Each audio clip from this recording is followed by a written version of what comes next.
أحب الوفاء الحمد لله نستعينه ونستغفره ونعوذ بالله من شرور أنفسنا ومن سيئات أعمالنا من يهده الله فلا مضل له ومن يضلل فلا هادي له أشهد أن لا إله إلا الله وأشهد أن محمدا عبده ورسوله يا أيها الناس اتقوا ربكم الذي خلقكم والذين من قبلكم لعلكم تتقون يا أيها الذين آمنوا قولوا قولا سديدا يصلح لكم أعمالكم ويغفر لكم ذنوبكم ومن يطيع الله ورسوله فقد فاز فوزا عظيما أما بعد عمر بن الخطاب Пайғамбарымыз Мұхаммад саллаллаху алейхи ва салламнан шундай хадис бізге келтірді.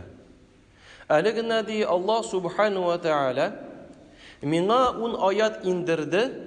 Кім ул аятлар белән хөкем буенча амал кылса, шуларны Аллах субхану ва тааля дженнәткә, фирдаус дженнәтенә кертер.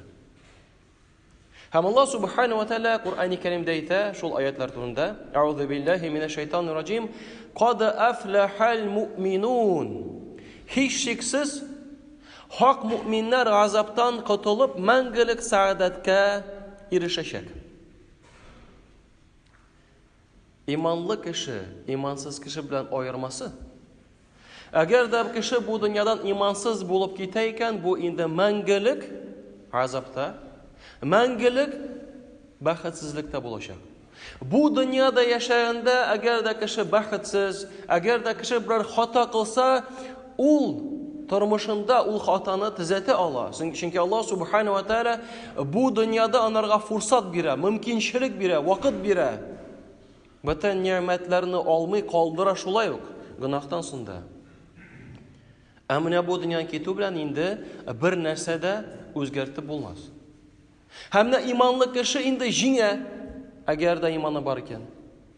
Иманның ике шарты бар. Беренчесе иман белән, йөрәк белән иман китерү, йөрәк белән ышану, Аллаһ берлегенә һәм Мухаммад саллаллаху алейхи ва саллям пәйгамбер икәнлегенә. Һәм икенчесе тел белән әйтү. Моннан тыш иман камил булсын өчен гамәлләр дә өстәлә. Ул Аллаһ шарт булып тормый, ләкин иманы камил булсын өчен Абу Ханифа әйтә, гамәлләр кирәк. Ва башириллазина аману ва амилус салихати. Иман китергән һәм гамәл, изге гамәл кылган кешеләрне Аллаһ субхану ва тааля шатландырды. Иблис Аллаһка итаат итмәү ләгънәт астында булган дәрәҗәгә төшерде түгелме соң? Шуңа күрә гамәлләр иманыбыз камил булсын өчен, гынахлардан ирак булыр өчен. Дәвамында Аллаһ субхану ва тааля әйтә: "Аллазина хум фи салатихим хашиун." Аллаһ намазларын хушур белән, ягъни ихласдан бирелеп укыйлар. Айша радиллаһу анха Пәйгамбер Мухаммад саллаллаху алейхи ва саллям турында шундый мәгълүмат бирә. Ул ди Пәйгамбер Мухаммад саллаллаху алейхи ва саллям безнең белән сөйләшеп безгә аңлата иде. Без дә аның белән сөйләшкәндә нәрсәдә сорый идек. Ләкин намазга чакыру булу белән, азан белән безне белмәгән шикелле турып китәдер иде. Без дә шулай. Бер вакытта Али радиллаһу анһу кешегә мураҗаат итеп сорау бирәләр. Син ни өчен ди намазга баскач, синең йөзләрең акка сары төскә әйләнәләр дигәч, Али радиллаһу анһу шундый матур сүзләр әйтте. Чөнки мин бу вакытта кешеләргә йөкләнгән, күкләр һәм җирләр башкарырга алынмаган бөек әманәтне башкара башлыйм ди. Шуңа күрә бик зур әманәтне алды, шуңа күрә үзгәрә дә минем йөзем. Валлазина хум анил лагви му'ридун. Алар буш сүзләрдән, файдасыз эшләрдән баш тарталар. Пәйгамбер Мухаммад саллаллаху алейхи ва саллям бер хадисендә шундый мәгълүмат безгә бирә. Хакыйкатьтә ди, кеше аңа игътибар бирмичә, Аллаһ риза булган сүз әйтергә мөмкин. Ул сүз белән Аллаһ субхану ва тааля аны мәртәбәләгән дигән дәрәҗәгә күтәрер. Бу дөньяда да, киләчәктә дә, ахирәттә дә. Ләкин икенче ягы бар. Кеше анарга игътибар бирмичә, бер Аллаһ Субхана ва Тааля ашу чара торган явыз сүз әйтергә мөмкин, шул сүз аркылы җәһәннәмгә кертелер. Бу хадис Бухарида килә. Күп очракларда сүзләргә игътибар бирмибез. Бу әйтте, теге әйтте. Хәсәтлеккә бирелеп төрле яман сүзләр, кешеләр турында сүзләр йөртәбез. Бу сүзләр шул сүзләрдән булмаслар микән? Үзебезгә сорау бирмибез микән без? Чөнки Пәйгамбер Мухаммад саллаллаһу алейһи ва саллям тагын бер хадисында шундый мәгълүмат бирә. Көн сайын Адәм баласы уянган очракта бөтен әгъзалар теленә мураҗаат итәләр. Безгә карата Аллаһыдан курк. Чөнки әгәр дә син туры юлда булсаң, без дә туры юлда булырбыз. Әгәр дә син туры юлдан тайпылсаң, без дә туры юлдан тайпылырбыз. Баштан сүз, аннары гамәл килә. Сүз әйттең, сүз SMS белән яздың, аннары гамәлләр тырышасың эшләргә, шул сүзгә карап. Ачуың чыкты, кычкырдың, шул кычкыруга карап сүзләр, гамәлләр кыла башлыйсың. Чөнки шайтан тагын да күбрәк яндыра башлый. Уқба бин Амир радиллаһу анһу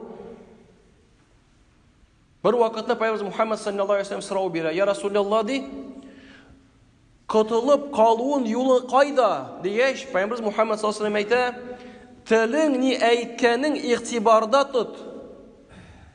Өйең керүчеләр өчен иркен булсын.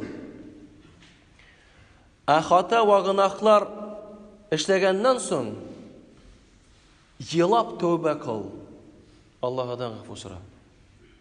Allah subhanahu wa ta'ala davam итә. Валлазина хум ли закатихим фаилун. Ва малларыннан закат чыгаралар. Ни кызык? Бөтен бездә булган мал Аллаһ subhanahu wa ta'аланыкы. Инде закат дигәнен шул Аллаһның малыннан бирәсен дигән сүз.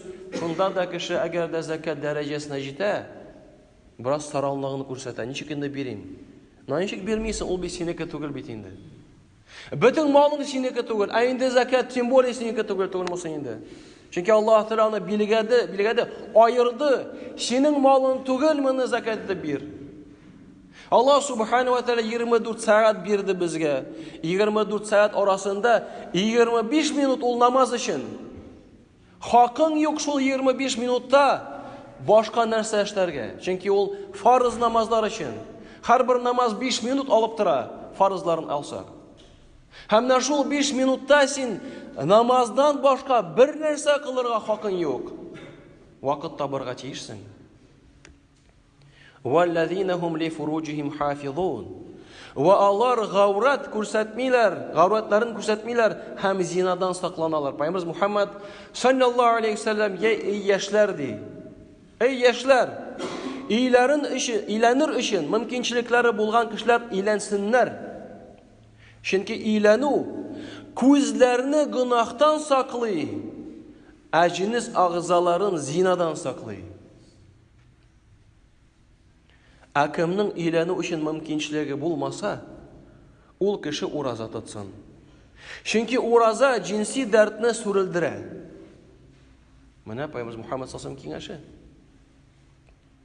وَالَّذِينَ هُمْ لِأَمَانَاتِهِمْ وَعَهْدِهِمْ رَاعُونَ. Алар тапшырылган әманәтләргә ва биргән вәгъдәләренә хыянат итмиләр. Ибн Мас'уд безгә хәбәр бирә.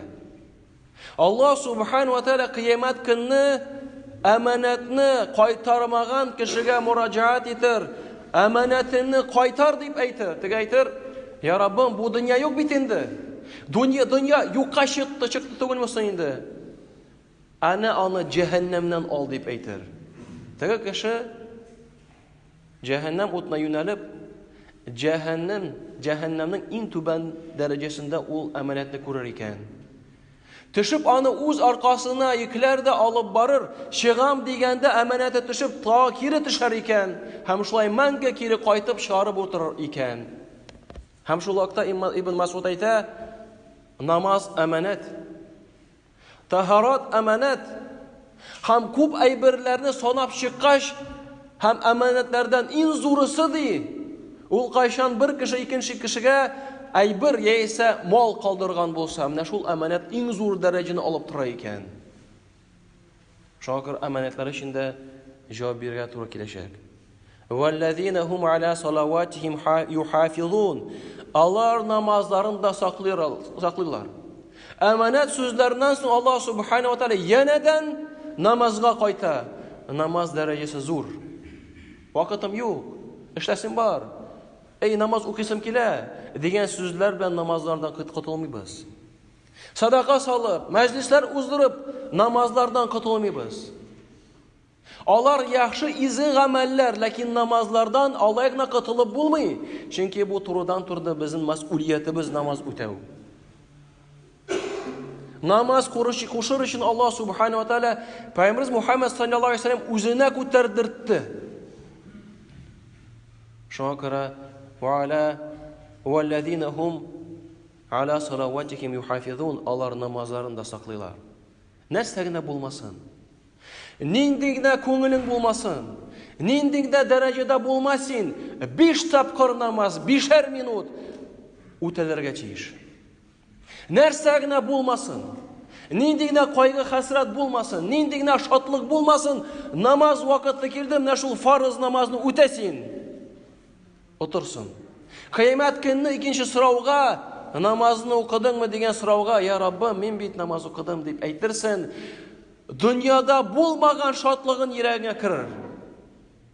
Дөньяда булмаган шатлык йөрәгеңдә, күңелдә булыр. Я Раббым, мин бит намаз үтәдем. Бу кешеләр ди Аллаһ Субханаһу ва Тааля хакыйкый җәннәт варисларыдыр. Алар Фирдәүс җәннәтенә варис булырлар һәм алар анда мәңге калырлар. Менә бу аятлар турында Пәйгамбер Мухаммад саллаллаһу алейхи ва саллям әйтте.